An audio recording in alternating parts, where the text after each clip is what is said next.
Okay. So prior to your involvement in politics, education was your wheelhouse. Well, I did both. I was a teacher for 17 years, but I was also serving on the Tacoma Park Council because that's a part-time job.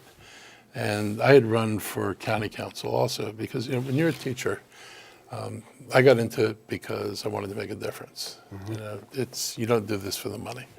And I taught in my neighborhood school, which is what you would call a highly impacted school, very high farms rate, very high ESOL rate. But it was the school that was in my neighborhood, and I wanted to help, and I wanted to be a part of the community.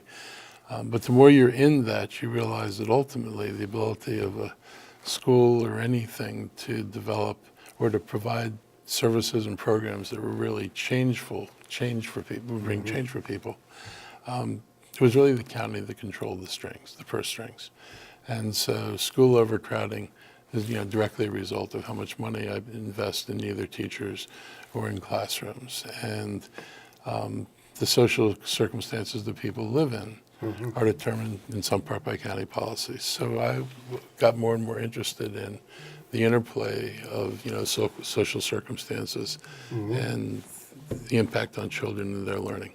So then the work in the council dovetails Yeah. naturally with what your goals Right. were in education as well. Yeah, I mean, one of the first things I did on the council was I was on the Planning, Housing, and Economic Development Committee, and we changed some of the rules in the growth policy.